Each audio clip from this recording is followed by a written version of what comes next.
Ya, karena terlalu banyak sudut pandang. Akibatnya ini semacam skenario yang direkturnya 2-3 orang, tapi mau dibikin lakonnya itu satu persepsi, ya gagal semua kan. Memang itu menuju anti klimaks, karena pada akhirnya pikiran publik itu tidak bisa lagi, atau kecurigaan publik terhadap peristiwa itu tidak bisa lagi dihambat oleh humas istana yang belepotan itu. Saya sebut belepotan sebab nggak ada satu keterangan yang masuk akal bagi publik. Berubah-ubah keterangan istana. Situasi Wiranto kadang-kala disebut sakit, kadang-kala disebut tidak berbahaya, kadang-kala disebut dipotong 40 cm, bahkan digambarkan secara dramatis 3,5 liter darah keluar dari ususnya. Itu mah udah mati orang kan. Jadi cerita yang terlalu dramatis menjadi too good to be true tuh, terlalu benar untuk dipercaya. Nah, dalam pertandingan opini publik, humas istana itu kalah dengan kegiatan investigasi personal dari netizen. Jadi daripada netizen menemukan sebetulnya faktanya apa, nah sebaiknya, atau yang akhirnya yang terjadi, istana mengeluarkan kesimpulan, atau polisi bikin kesimpulan bahwa yang bersangkutan, saya dengar tadi orang stres segala macam. Jadi batal seluruh dalil itu. Nah, batalnya dalil itu, keterangan yang berubah-ubah itu, akan membuat orang merasa bahwa pasti akan ada keterangan baru yang mau dibikinkan, supaya fit and proper dengan asumsi awal bahwa itu adalah pembunuhan politik atau rencana pembunuhan politik. Kan berbahaya betul menyebut rencana pembunuhan politik. Berarti di belakang itu ada kepentingan politik partai, kepentingan politik oposisi segala macam. Itu lebih parah lagi tuh. Jadi pasti anti klimaks.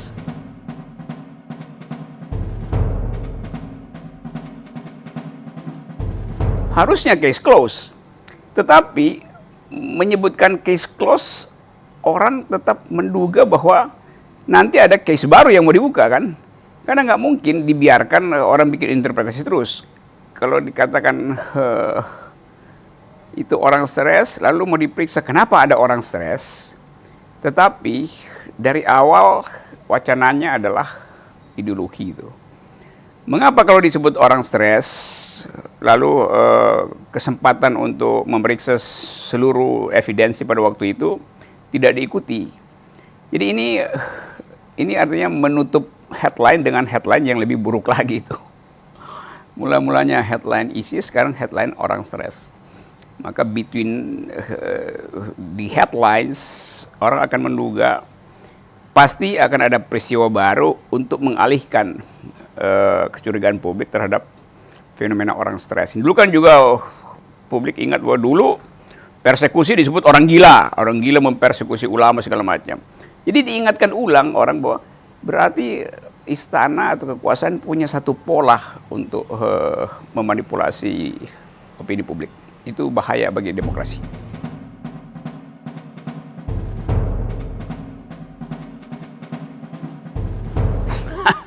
Itu semacam ada orkestrasi itu, dan kita tahu bahwa istilah-istilah itu kalau dibikin content analysis itu frekuensinya mungkin udah menembus batas rasionalitas orang itu. Jadi kelihatannya orang terjebak pada yang disebut stigmatisasi itu. Dan sekali stigma dibuat, itu mesti ada stigma baru yang lebih dalam lagi tuh. Jadi sekali disebut Taliban, mesti dicari Taliban yang lebih gede. Begitu disebut soal fundamentalis agama, mesti dibuktikan lebih fundamental lagi tuh. Jadi kejebak pada suaranya sendiri itu. Namanya echo chambernya itu bekerja akhirnya tuh. Orang nggak mampu lagi mencari istilah lain. Yang ada di kepalanya, ya udah Taliban, radikal, fundamental.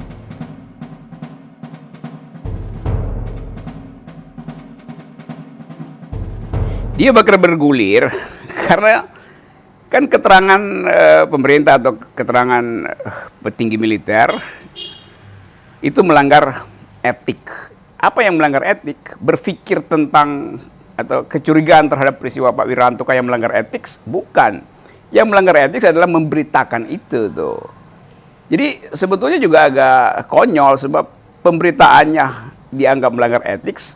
Tapi perasaan publik terhadap peristiwa itu pasti otentik datang dari pikiran orang yang menginginkan keterbukaan informasi itu. Jadi istri Pak Dandim itu sebetulnya satu pikiran dengan emak-emak yang bukan istri militer.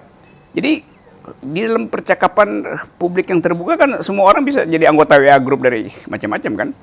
Kecuali memang pemerintah mau bilang WA group tentara cuman boleh ini, WA group ANS cuman boleh itu. Nah, itu pengendalian yang lebih otoriter lagi tuh. Jadi saya melihat bahwa cuitan dari ibu istri prajurit itu sebetulnya mesti dianggap sebagai kejujuran orang berpendapat itu. Bahwa ada disiplin oke, tapi justru dengan mendisiplinkan orang untuk berpendapat, publik mengintai atau akan memergoki ada pola sebetulnya yang hendak ditutupi. Semacam menakut-nakuti orang karena dianggap, jangankan istri prajurit, kalau begitu istri ASN juga nggak boleh menyebutkan itu. Kalau begitu istri dosen nggak boleh. Istri komisaris BUMN nggak boleh tuh. Jadi satu pikiran yang disebut sebagai Orwellian politics di dalam novel 1984 itu, George Orwell mulai dengan menganggap suatu negara yang diperintah oleh Big Brother, dia akan memantau semua komunikasi masyarakatnya. Yang disebut the Big Brother is watching you. Kakak besar, nah ini cocok nih, bos besar sedang memantau Anda. Itu menghina hak warga negara untuk punya pikiran otentik.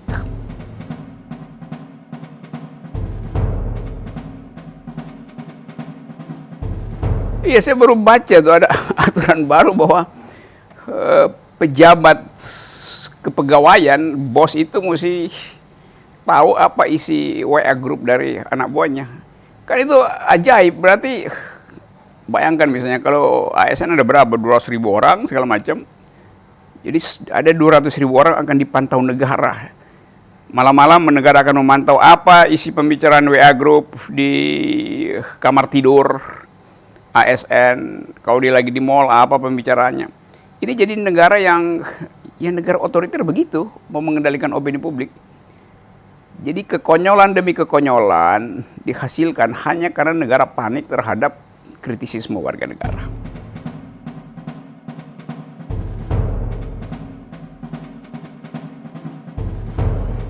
Semacam orkestrasi yang ujungnya adalah berantakan itu.